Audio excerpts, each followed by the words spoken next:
The sinister truth behind the Wendigo, born from starvation and greed. They say the Wendigo is just a story, a monster whispered about in the frozen woods to scare children into staying close to the fire. But the truth buried beneath that legend is far more disturbing. It wasn't born from the imagination of bored storytellers. It came from hunger so deep it could drive a person to do the unthinkable, and from a greed that never dies, even after death itself. In the remote, snow-choked wilderness of North America, survivors of brutal winters told tales of figures with hollow eyes, skin stretched tight over bone, and an endless appetite for human flesh. The Wendigo wasn't just a creature, it was a warning, a curse, and those who crossed its path didn't just die, they changed. If you want more dark truths hidden inside the world's most famous legends, subscribe to the channel, like this video, and leave a comment. Your support keeps these stories alive. Because what if the Wendigo was never just a legend? What if the hunger it represents still walks among us, wearing human faces? Tonight, we dig into the origins, the twisted truth, and the terrifying possibility that the Wendigo is closer than you think. Most people know the Wendigo as a towering, skeletal figure that stalks the frozen forests of the north. Its skin clings to bone, its lips are shredded away, and its eyes glow with a hunger that can never be filled. The story usually begins in a small, snowbound village, where hunters vanish without a trace, and strange tracks appear outside cabin doors.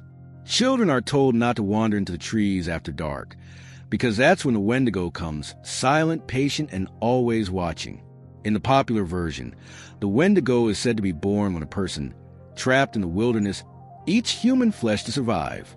The act invites a curse, transforming them into a creature forever doomed to roam the forest in search of more victims. The wind carries its name, and some say you can hear it calling yours, luring you deeper into the snow until there's no way back. It's a cautionary tale meant to scare people into respecting both nature's power and the dangers of desperation. Stories passed down over generations describe the Wendigo as impossibly fast, able to move between trees without leaving a sound. Villagers speak of seeing it one moment and losing it the next, as if it could melt into the shadows. When it appears, it brings an unnatural chill, the kind that freezes your breath in seconds, no matter the season. They say even animals sense it, going silent in its presence, as if nature itself refuses to challenge it. In the campfire retellings, the Wendigo's voice is as terrifying as its face. It can mimic the cries of loved ones, calling for help from the darkness, leading the unsuspecting straight into its jaws. Once you've heard it, they claim, you're already marked. The creature will stalk you for days, wearing you down until your will breaks. Then, when you're too weak to fight, it takes you, and no one ever finds your body. The snow swallows the evidence, leaving only whispers. But there's a detail most versions leave out, something that shifts the Wendigo from a simple monster story into something far more unsettling. The earliest tellings didn't just warn of a physical creature lurking in the woods. They warn of something that could get inside you, hollow you out from the inside, and leave nothing human behind. And that's where the real story begins. Long before European settlers wrote the name Wendigo in their journals, the legend was deeply rooted in the oral traditions of Algonquian-speaking peoples, the Cree, Ojibwe, and Innu, among others. To them, the Wendigo wasn't just a creature to fear in the woods. It was a spiritual embodiment of excess, greed, and imbalance. Born in a land where survival depended on sharing, the Wendigo was a warning against taking more than you needed, a sin that could turn you into something less than human. In harsh northern winters, food could run out fast. Families huddled together in freezing huts, and the line between life and death grew thin. It was during these desperate times that the Wendigo stories carried the most weight. They reminded people that giving in to hunger in the wrong way, through cannibalism, would doom your soul. In this way, the tales served both as a moral code and as a psychological barrier, preventing desperate acts that could destroy the community from within. But here's a twist. Not all historical accounts of the Wendigo came from native traditions alone. By the 17th century, fur traders and missionaries were recording encounters with what they claimed were Wendigo-possessed individuals, people who seemed overtaken by violent urges and insatiable appetites. Some historians believe these were cases of starvation-induced madness, while others think they were convenient accusations used to eliminate rivals or punish those who broke cultural taboos. Another unsettling layer emerges when you consider that the Wendigo wasn't always described as a towering beast. In some accounts, it was invisible, a spirit that infected the mind rather than attacked the body. Victims could be walking among their community, still looking human, while the hunger inside them grew uncontrollable. The transformation wasn't about claws or fangs. It was about losing your humanity piece by piece, until nothing remained but the craving. This blending of spiritual belief, real survival fears, and possible political manipulation gave the Wendigo legend its terrifying staying power. It wasn't just a monster in the woods. It was a mirror to the human soul, reflecting what could happen if greed and hunger overpower compassion. And in the next part, we'll explore the original version of the tale, one far darker and more brutal than the campfire stories we hear today. The oldest versions of the Wendigo tale were never meant for casual listeners. They weren't told by firelight to entertain. They were whispered in low voices, often to warn a specific person who had crossed an invisible line. In these accounts, the Wendigo didn't simply appear. It began inside someone. A hunter, isolated in the woods during a bitter winter, would hear a voice promising salvation if he gave in to his hunger. At first, it was only a suggestion. Then it became an obsession. And when he finally fed on human flesh, something in him broke beyond repair. The transformation was slow and agonizing. Victims felt their limbs stretching, their skin tightening over bone, their hearts turning to ice. Some screamed for help as they changed, but no one dared approach. The community knew that once the Wendigo spirit took root, the person they loved was already gone. In one chilling account, a mother trapped in a blizzard with her children was found days later. Her eyes wild, her mouth stained red, the tracks in the snow showing she had chased something or someone. Unlike the modern image of a beast that stalks in the shadows, the original Wendigo was more insidious. It could walk into a village openly, pretending to be the person it once was. But over time, its appetite grew so great that it couldn't hide. It devoured entire families, leaving cabins silent and empty, fires still burning inside. In one story, a Wendigo returned to its own home, consuming its relatives one by one, until only the echo of its footsteps remained. Some elders claimed they had seen a Wendigo die, but not from weapons. The only cure was fire, not just to kill the body, but to burn away the spirit before it could leap to another host. Those who failed to destroy it completely risked spreading the curse to anyone who touched the remains. This is why certain tribes abandoned whole villages after an outbreak, leaving behind homes, tools, and food rather than risk staying. And here's the darkest twist.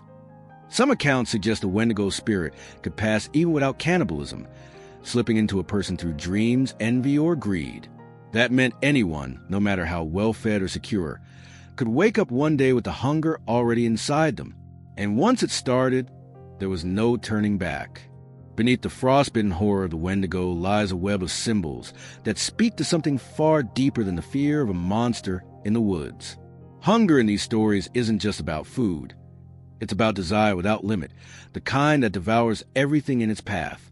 In this sense, the Wendigo becomes a mirror for human greed, showing how easily we can be consumed by wanting more than we need.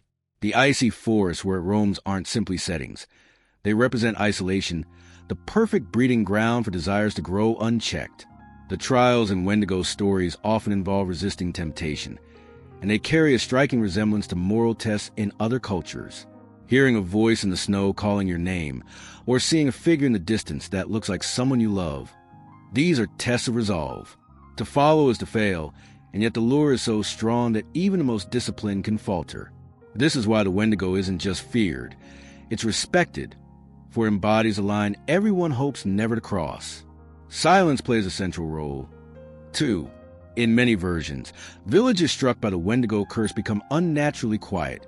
No wind, no animals, no human voices.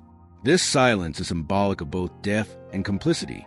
It suggests that the community knows what's happening but chooses not to speak, perhaps out of fear, perhaps out of shame.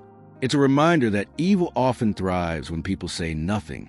The ogress-like figure in certain versions, often seen as a female counterpart to Wendigo, represents another layer, the distortion of nurturing. Where a mother should feed her children, she consumes them instead, reversing the natural order. This twist taps into primal fears about betrayal from those meant to protect us. It's not just physical death. It's the death of trust, which in small, tight-knit communities can be even more devastating. Perhaps the most chilling symbol of all is the Wendigo's unending hunger. It can never be satisfied, no matter how much it consumes. This is the curse's essence, the transformation into something defined entirely by emptiness. And if you think that's just an ancient superstition, consider how greed, addiction, and exploitation work in our own world today. The Wendigo isn't gone. It's just wearing different faces. The Wendigo story begins as a tale of survival and ends as a mirror to the darkest corners of human nature. We've followed it from its fireside retellings to the silent villages it left behind, from the whispered warnings of elders to the spiritual weight it carried in the cold north. In every version, the lesson is the same. Hunger, whether for food, power, or more than our share, changes us. And when we cross that invisible line, we risk becoming something we can't recognize. The silence in the Wendigo's wake isn't just the absence of life. It's the echo of choices made too late. Those who turn away, those who refuse to speak, became part of the legend too. It's a warning not just about what the Wendigo can do to you, but what fear and greed can make you do to yourself. That's why the story still survives, long after the last real winter tracks have faded. And maybe that's the most unsettling truth. The Wendigo doesn't need the forest to find you anymore. It lives wherever isolation breeds selfishness, wherever unchecked desire consumes compassion. The spirit it represents is older than snow and harder to kill than any beast. If the Wendigo teaches us anything, it's that the line between human and monster isn't drawn in the wilderness. It's drawn inside us. And the choice of which side we end up on is made in the quiet, when no one is watching. That's when the real test begins. So, the next time you hear a voice in the dark calling your name, will you follow it? Or will you remember the hunger that never ends? If you enjoyed uncovering the truth behind the Wendigo, subscribe to the channel, like this video, and share your thoughts in the comments. Become a channel member to help us keep bringing these hidden stories to light, and get early access to our next chilling revelation. More dark truths like this are on the way. Don't miss the next one.